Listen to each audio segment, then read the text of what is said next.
Hey, let me just give a shout out to John Clay, who was named to the Basketball Writers Association Hall of Fame. Super happy for him. He's one of the best in the business. Nervous that now that he's in the Hall of Fame, he doesn't show up to press conferences like this anymore. Try and keep him humble. Okay, hit me with questions, guys. Coach, what do you expect to see out of Colin Chandler? Is more minutes coming his way as the postseason comes along? Where do you kind of see him going in the postseason? Yeah, he's getting more and more comfortable on the floor, and he gives us some things that we don't have a lot of on the roster. Like he's grown so much defensively. We're going to need him to be great on the defensive side. He's getting more aggressive and comfortable on the offensive end, where he's in attack mode, but attacking the way we do it. And we need that. We need both those things. And so he's going to be a big key to this. You know, our lineup is not super deep. We need everybody to be really big, and of course we need Colin to be great. Mark, you mentioned on the radio show, I think Monday, about you kind of have some staffers looking at Georgia, Summit, Yep. Oklahoma.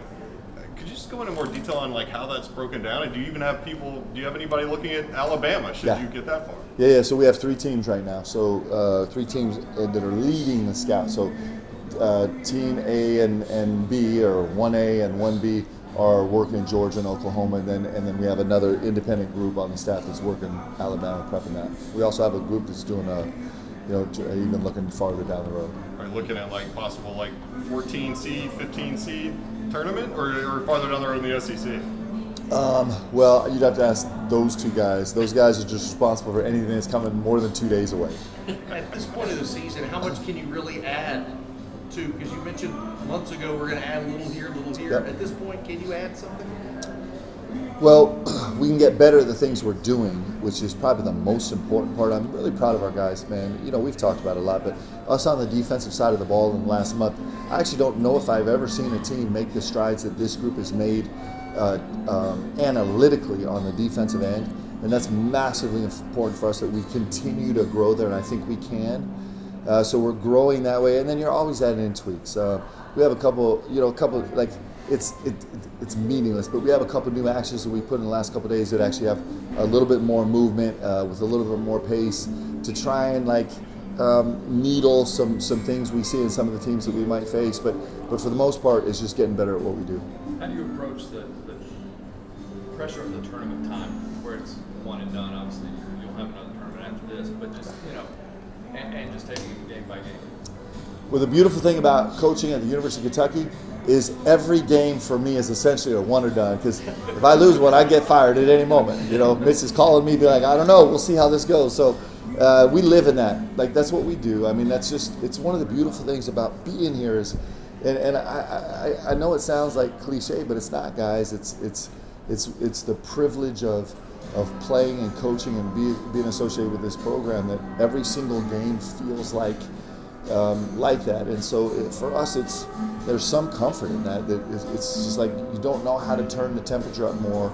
You kind of turn it up a little bit more every single game just because your capacity grows to actually turn it up. And so hopefully our capacity has grown enough that we can turn it up and be successful in the postseason. But in terms of our preparation, we just can't get more than everything, right? Do the late night tips matter at all, or is that something you adjust to, and are these kids just young and they play basketball every time? We always kind of manage our schedule to try and cater to tip times, and so we had a handful of, we had some really early start. We had an 11 a.m. start a couple times, and but we're used to preparing for different times. 8:30 tip is a little bit past my bedtime, so we'll see how that goes. I might be a little sleepy, but it'll be fine. What do you tell your kids that haven't played in this tournament before? BBN is going to show out at this stage. What do you tell them what to expect coming in? We won't spend a lot of time on that. It's just this game. It's the game, right? And we're hoping. We're here. We talked about it in our huddle before we left practice yesterday. We talked about our goal is to come here and win. That's every team's goal, is to come here and win. Our goal is to come here and win. But the way that we're going to win is we're going to come here and we're going to think about this possession. We're going to be lost with our whole heart in this possession. And then when the next possession comes, we're going to be lost in that possession. And so if we do our job right, if we're going to give ourselves the best chance to be successful, it doesn't guarantee anything, but the best chance to be successful is we're not going to pay a lot of attention to any of that. It's just we're going to be completely, our whole heart, mind, and soul is going to be lost in the possession that we're in right now. And if we can do that consistently, we're going to be successful. You talked a lot about Lamont's winning background, one of the things that really drew you to him. Yeah. How much does that matter right now, and how much can that ripple across the roster to everybody else, especially those young guys? I think it matters a lot. There's no replacement for experience. The only way to get experience is experience. And again, it doesn't guarantee anything. Other than that you walk onto the court, and if it feels great, if it feels weird, if the game feels fast or if it feels slow, if there's foul issues or if there's big leads or big, all the things you're like, well, I know I've been here before, and we know we've come out of this successfully before, and so there's some comfort level there, and so it matters. And he as well as, one thing, we don't have a lot of guys that have played in the SEC tournament. In fact, we don't have any active guys on the roster that have played in the SEC tournament, and so that part's new. But in terms of everything else, our guys are familiar. I assume that they also will be familiar with the fact that since this is a neutral site, it's basically a road home game. Yes. With the way UK fans show up. Yeah, come on. It's again, I say this over. It's Kentucky, right? And so there's no fan base like this in the world, and it means so much, and that's part of the reason why it means so much to us. And there is nothing in the world that my guys would like more than to gift BBN an incredible week here. That means a lot to us, and so we're really devoted to doing everything we can humanly possible as a team to make that happen. You mentioned a small bench. Obviously, we've seen that over the last several weeks. To get to Sunday, what would it take to win when you get to that point when both teams probably have zero on the gas? It's just all guts. It's all guts, man. It's guts and discipline, and you get deep into a tournament run, especially with us only having a single bye.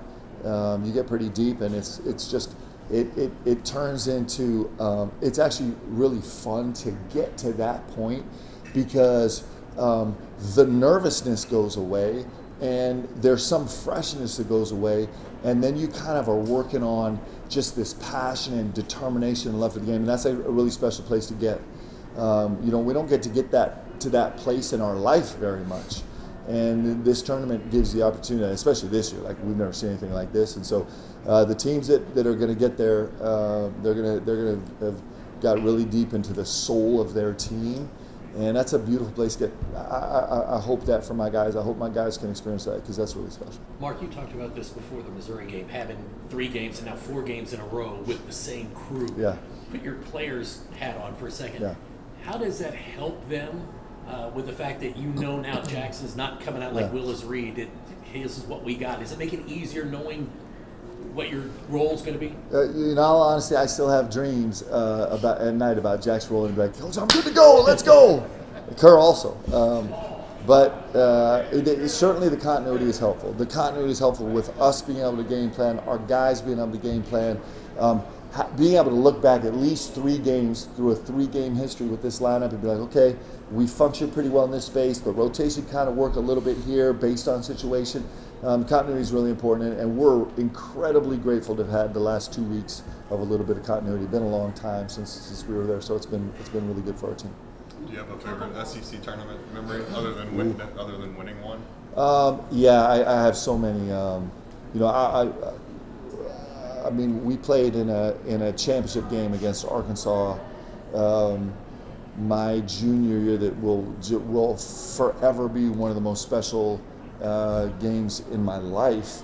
Arkansas was defending national champions, and we'd been going at it. I think we had lost at their place on a last-second shot that we missed, and we got down 17 during the course of the game, and I think we got down 8 in overtime, and the whole Rod Rhodes saga, missed the free throws to win it, and on the bench crying, can't check back in the game, and Anthony Epps and the whole thing, and those are special. Those are the type of games that let you walk into a room different. I shared this. I shared this the other day. My wife loves it so much about, birds aren't scared about landing on a branch that could break because they know they can fly. And you go through something like that. That's what I wish for my guys. And they've been through it. They did it against Duke. They did it against Gonzaga. They've had a bunch of moments where things look really bad and they just, as a group, just pick themselves up. But that's what makes you walk into a room different for the rest of your life, because you know that if things go wrong, you can fix them. And so that's clearly the details of that game are super special. Mark, following up on that, Coach Pitino had an unbelievable record in this event. Is there anything that you can take from that is it translatable all these years later? We're about to find out. Fair enough.